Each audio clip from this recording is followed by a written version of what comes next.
नमस्कार, सुप्रभात। आप देख रहे हैं खबर एचपी और समय हो चला है हिमाचल की 25 बड़ी खबरों को जानने का। तो आइए एक नजर डालते हैं 25 बड़ी खबरों पर फटाफट अंदाज में। इससे पहले यदि आप वीडियो को लाइक नहीं किए तो लाइक कर दीजिए और चैनल को सब्सक्राइब कर लीजिए। भर्तियों में सिंगल विंडो और ओटीआर सिस्टम की कवायद तेज, 17 और 18 को होगी बैठक, जाने पूरी जानकारी। हिमाचल प्रदेश राज्य चयन आयोग ने सिंगल विंडो और वन टाइम रजिस्ट्रेशन यानी कि ओटीआर सिस्टम के लिए कवायद तेज कर दी है। आयोग नई भर्तियां शुरू करने से पूर्व इस व्यवस्था को लागू करने के लिए प्रयासरत है।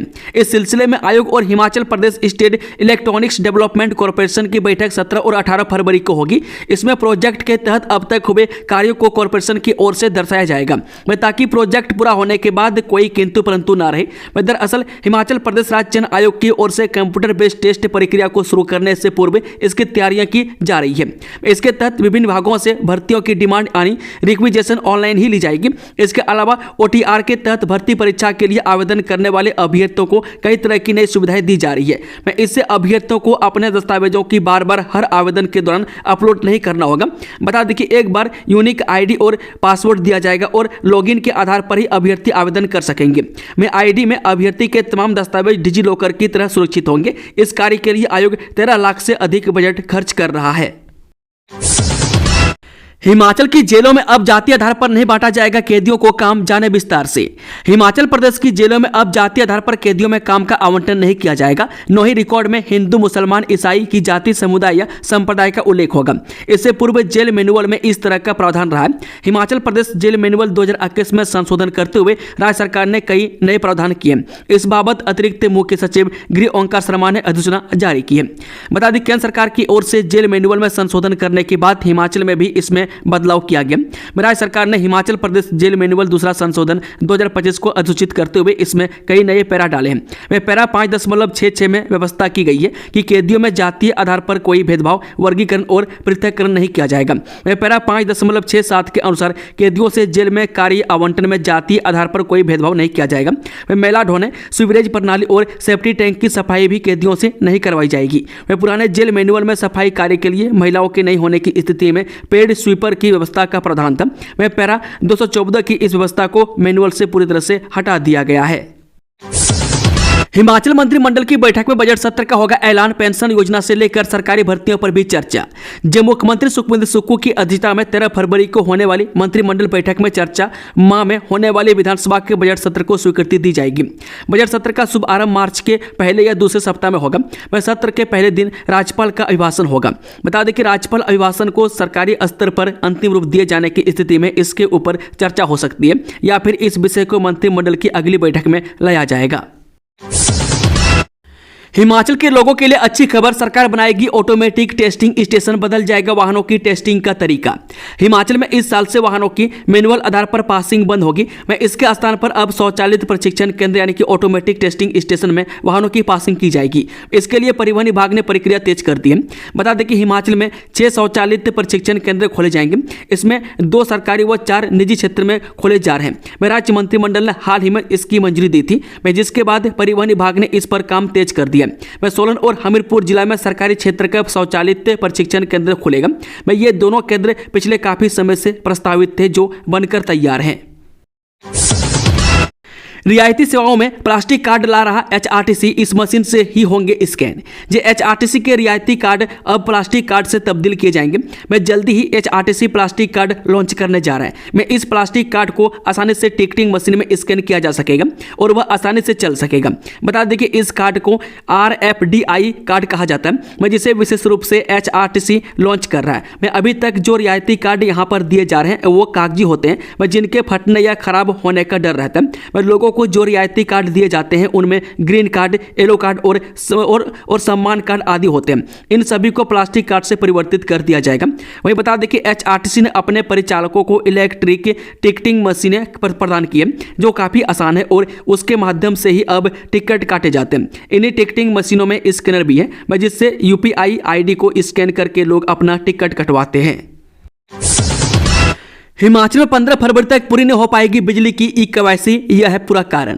हिमाचल प्रदेश में तय टारगेट के अनुसार बिजली मीटरों की ई-केवाईसी का काम पूरा होता नहीं दिख रहा है। अब तक 85% तक काम हुआ है और अभी भी 15% काम बच गया, यानी 15% मीटरों की ई-केवाईसी नहीं हो पाई है। वह शेष 3 दिन बचे हैं जिसमें यह काम पूरा नहीं होगा। अब सरकार को फैसला लेना होगा कि उन शेष बचे बिजली मीटरों पर क्या करना है। वह सरकार ने 15 फरवरी तक की डेडलाइन दी थी, जिसमें से 100% काम केवल 15 सब डिवीजनों में ही पूरा हो सका है। इसकी विस्तृत जानकारी सामने आई है और जो आंकड़ा सामने आया है उसके अनुसार अभी कई ऐसे सब डिवीजन है जहां पर 70 से 80% तक ही ई-केवाईसी हो सकी है। फ्री बीज पर सुप्रीम कोर्ट सख्त, कहा फ्री राशन और पैसा मिल रहा है इसलिए काम नहीं करना चाहते हैं लोग। जो सुप्रीम कोर्ट में बुधवार को शहरी गरीबी उन्मूलन पर सुनवाई हुई, जस्टिस BR गवई और ऑगस्टीन जॉर्ज मसी की बेंच शहरी क्षेत्रों में बेघर लोगों के आश्रय के अधिकार से जुड़ी एक याचिका पर सुनवाई कर रही थी। इस मौके पर सुप्रीम कोर्ट ने फ्री बीज प्रथा पर नाराजगी व्यक्त की। कोर्ट ने कहा कि अब काम करने के इच्छुक नहीं है क्योंकि उन्हें मुफ्त राशन और धनराशि मिल रही है। जस्टिस गवई ने कहा कि दुर्भाग्यवश इन मुफ्त योजनाओं के कारण लोग काम करने के इच्छुक नहीं है, उन्हें बिना काम किए मुफ्त राशन और धनराशि मिल रही है। बेंच ने कहा कि सरकार को लोगों को मुख्य धारा में शामिल करने और उन्हें राष्ट्र के विकास में योगदान देने के लिए प्रेरित करना चाहिए। बेंच ने कहा हम उनके यानी कि बेघर लोगों के लिए आपकी फिक्र की तारीफ करते हैं, लेकिन क्या यह बेहतर नहीं होगा कि उन्हें समाज की मुख्य धारा का हिस्सा बनाया जाए और उन्हें देश के विकास में योगदान करने के लिए दिया जाए। भाजपा को युवाओं की चिंता नहीं, इसलिए 5 साल में PIT NDPS लागू नहीं कर पाए जयराम ठाकुर। जब कांग्रेस विधायक संजय अवस्थी ने कहा कि भाजपा नेता नशे के मुद्दे पर भी राजनीति कर रहे हैं। उन्होंने आरोप लगाया है कि भाजपा को युवाओं की चिंता नहीं है क्योंकि सत्ता में रहते हुए पूर्व मुख्यमंत्री जयराम ठाकुर ने नशा माफिया के खिलाफ न तो कोई सख्त कार्रवाई और न ही कोई सख्त कानून बनाने की दिशा में कदम उठाए। उन्होंने कहा कि पिछली भाजपा सरकार के पूरे 5 साल के कार्यकाल में PIT NDPS एक्ट लंबित रहा, जबकि कांग्रेस सरकार ने सत्ता में आते ही मात्र 4 महीनों के भीतर इसकी अधिसूचना जारी कर दी और नशा माफिया के खिलाफ कठोर कार्रवाई शुरू कर दी। सीएम सुक्खू बोले दिसंबर 2025 तक प्रदेश में 72 मेगावाट सौर ऊर्जा का होगा उत्पादन। जी हां, मुख्यमंत्री सुखविंदर सिंह सुक्खू ने कहा कि दिसंबर 2025 तक हिमाचल प्रदेश में 7 परियोजनाओं से 72 मेगावाट सौर ऊर्जा का उत्पादन किया जाएगा। उन्होंने कहा कि Himachal Pradesh power corporation limited ने ऊना जिला में 2 परियोजनाओं का निर्माण कार्य शुरू किया है। इनमें से 12 मेगावाट क्षमता की एक परियोजना गोंदपुर बुल्ला और 11 मेगावाट क्षमता की परियोजना लम लहाड़ी उपरली में स्थित है। उन्होंने कहा कि सोलन जिला में 3 परियोजनाएं निर्माणाधीन है। इनमें नालागढ़ के सनेड में 13 मेगावाट, बड़ा बरोट में 8 मेगावाट और दभोटा माजरा में 13 मेगावाट क्षमता की परियोजनाएं शामिल हैं। उन्होंने कहा कि 9 मेगावाट की दभोट 1 परियोजना के लिए शीघ्र ही निविदा जारी की जाएगी और इसका निर्माण कार्य शीघ्र ही शुरू किया जाएगा। इसके अलावा ऊना जिला के टिहरा खास में 6 मेगावाट की सौर परियोजना के लिए भी निविदा प्रक्रिया शुरू कर दी गई है और इसी महीने इसकी स्वीकृति होने की संभावना है। कांगड़ा निवासी पैरा कमांडो शशि ठाकुर को मिला सेना मेडल, यहां मार गिराए थे 2 आतंकवादी। जो तहसील खुंडिया की ग्राम पंचायत आघार के निवासी भारतीय सेना के नायक एवं पैरा कमांडो शशि ठाकुर को बुधवार को सेना मुख्यालय में सेना मेडल वीरता से सम्मानित किया गया। 8 सितंबर 2023 को पूर्वोत्तर भारत के एक संवेदनशील इलाके में तैनात शशि ठाकुर को उग्रवादियों द्वारा गांव पर हमले की सूचना मिली। चुनौतीपूर्ण परिस्थितियों के बावजूद वे अपनी टीम के साथ दुश्मन के ठिकाने तक पहुंचे और सटीक स्नाइपर स्किल का प्रदर्शन करते हुए 2 उग्रवादियों को मार गिराया। उनकी वीरता और सैन्य दक्षता के लिए उन्हें यह प्रतिष्ठित सम्मान दिया गया। तेज दौड़कर सावन ने 5000 मीटर रेस में जीता गोल्ड, 10 साल पुराना रिकॉर्ड भी तोड़ा। उत्तराखंड में चल रहे 38वें राष्ट्रीय खेलों में बुधवार को मंडी के जोगिंदरनगर निवासी सावन बरबाल ने 5000 मीटर की दौड़ 13 मिनट 45 सेकंड में पूरी कर नया कीर्तिमान स्थापित किया। उन्होंने गोल्ड जीतने के साथ ही 10 साल पुराना राष्ट्रीय रिकॉर्ड भी तोड़ा। 10 साल पहले राष्ट्रीय खेलों में महाराष्ट्र के धावक लक्ष्मण ने 5000 मीटर दौड़ 13 मिनट 58 सेकंड में पूरी कर रिकॉर्ड बनाया था। इस बार राष्ट्रीय खेलों में सावन का व्यक्तिगत तौर पर दूसरा और हिमाचल का चौथा गोल्ड मेडल है। रामपुर के डकोलड़ में 50 बीघा भूमि पर बनेगा NDRF का बेस सेंटर, लोगों को आपदा के वक्त मिलेगी मदद। रामपुर में NDRF बेस सेंटर खुलेगा, लोगों को आपदा के समय राहत और बचाव कार्य में NDRF का सहयोग तुरंत मिल सकेगा। रामपुर में करीब 50 बीघा भूमि पर इस बेस सेंटर का निर्माण होगा। डकोलड़ में भूमि NDRF के नाम हो गई है, जहां जल्द ही बेस सेंटर की स्थापना होगी। यहां करीब 500 जवानों के प्रशिक्षण की सुविधा रहेगी, जो शिमला, कुल्लू, किन्नौर और लाहौल स्पीति जिले में आपदा के वक्त तुरंत मदद पहुंचाएंगे। बता दें किसी भी प्रकार की आपदा से निपटने में राष्ट्रीय आपदा प्रतिक्रिया बल यानी कि एनडीआरएफ का विशेष योगदान रहता है।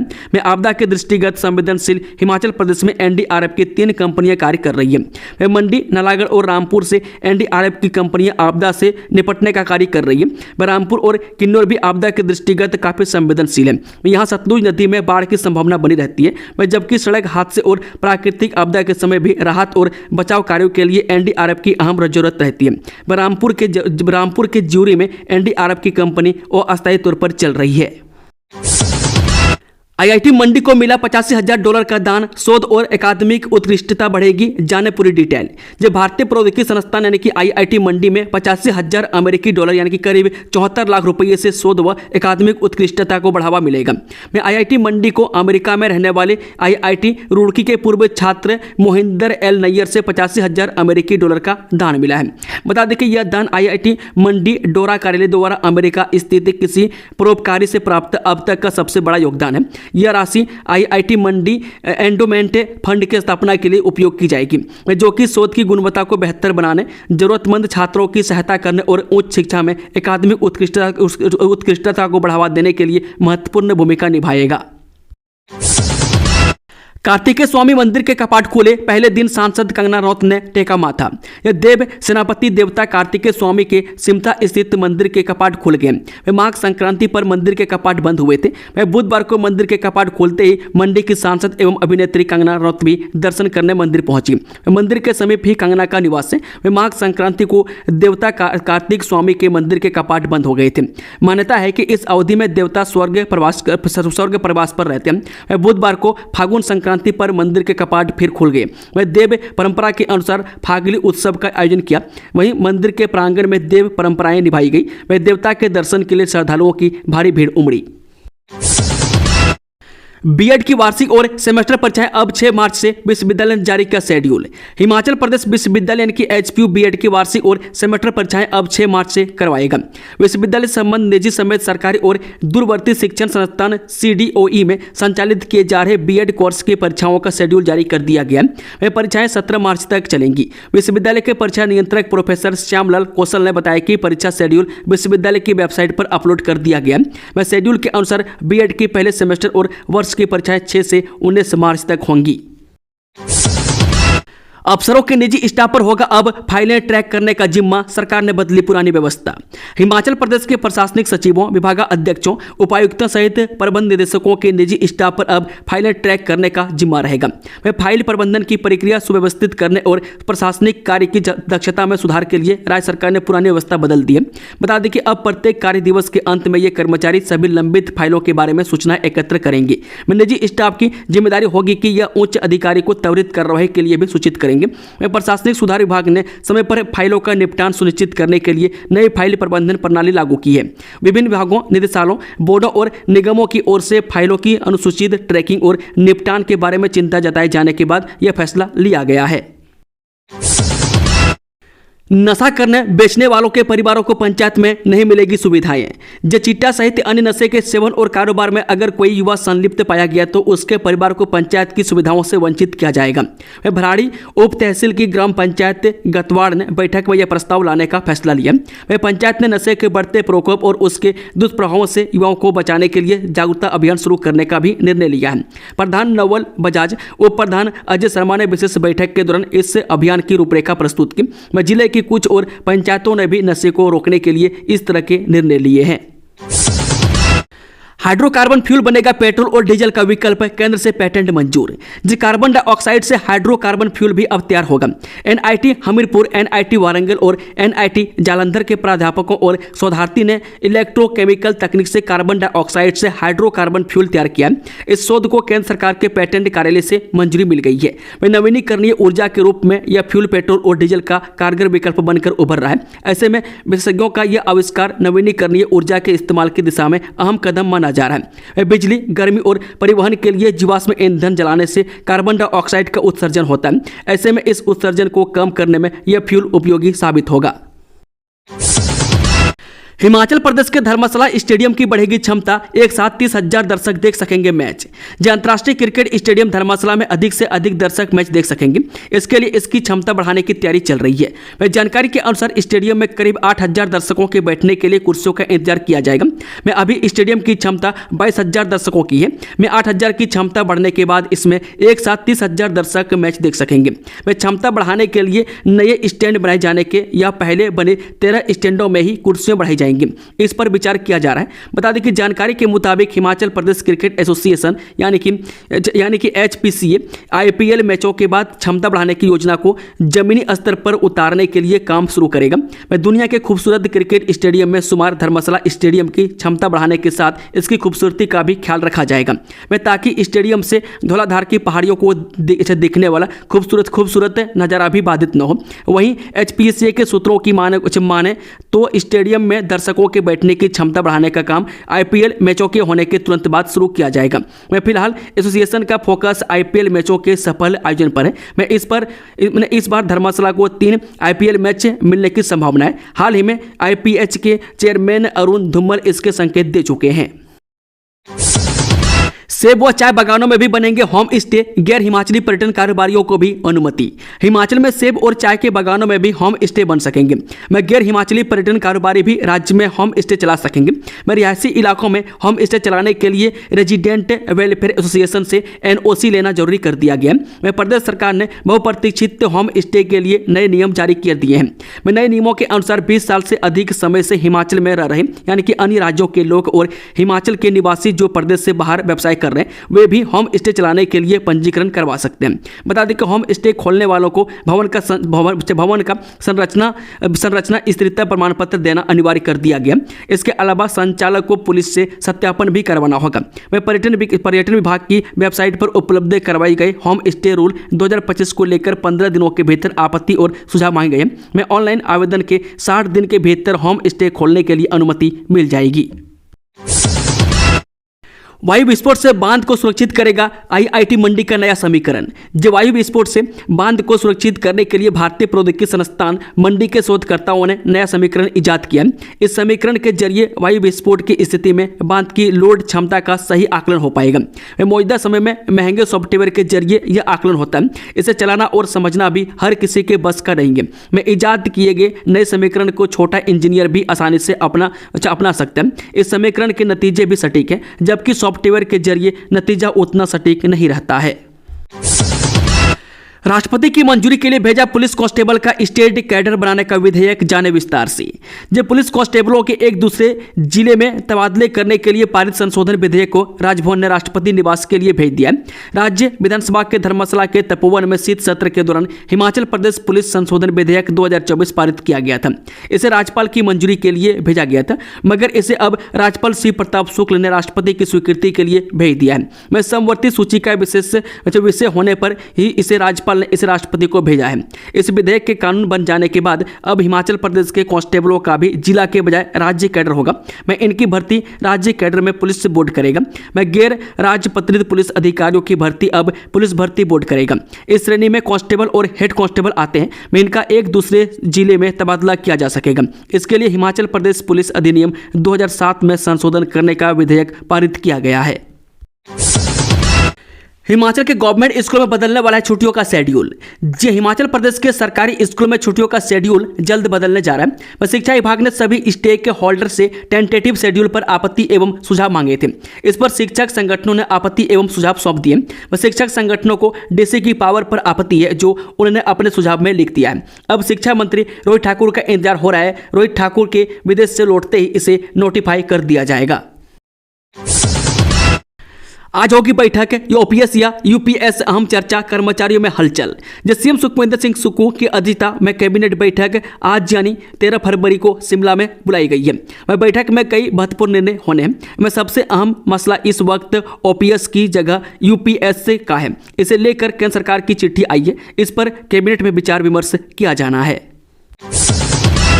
अब 1 मीटर पर ही मिलेगी 125 यूनिट फ्री बिजली। ई-केवाईसी का काम पूरा होते ही बिल का भुगतान करने को रहे तैयार। हिमाचल में बिजली बोर्ड की डूबती हुई अर्थव्यवस्था को पटरी पर लाने के लिए प्रदेश सरकार कई सख्त कदम उठा रही है। मुख्यमंत्री ने खुद से बिजली के 5 मीटरों पर सब्सिडी छोड़ दी है। इसके बाद सुक्खू सरकार के मंत्रियों ने बिजली की सब्सिडी छोड़ने का ऐलान किया। वहीं प्रदेश सरकार ने 1 जनवरी से राजपत्रित अधिकारियों को बिजली खर्च करने पर टैरिफ में दी जाने वाली सब्सिडी को समाप्त कर दिया। इसके अलावा इन कर्मचारियों से अब 125 यूनिट फ्री बिजली की सुविधा भी वापस ले ली गई है।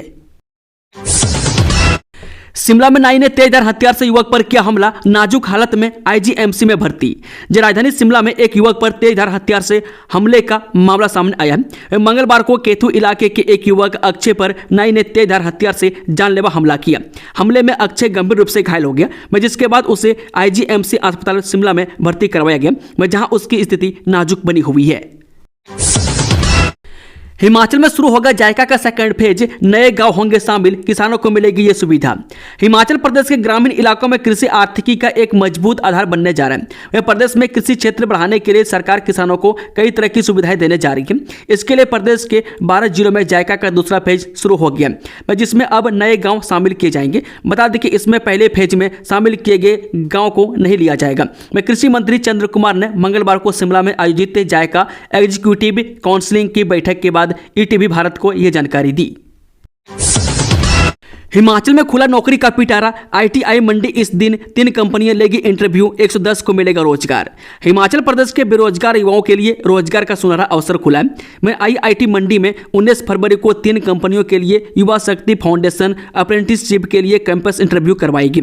इस इंटरव्यू में 10वीं पास, 12वीं पास से बीए पास, किसी भी ट्रेड में आईटीआई पास से मैकेनिकल, इलेक्ट्रॉनिक्स और इलेक्ट्रिकल में डिप्लोमा पास अभ्यर्थी भाग ले सकते हैं। वहीं आईटीआई मंडी के प्रिंसिपल इंजीनियर रविंद्र सिंह बनियाल ने इसकी जानकारी साझा की है। तीनों कंपनियों के द्वारा 110 अभ्यर्थियों को रोजगार दिया जाएगा।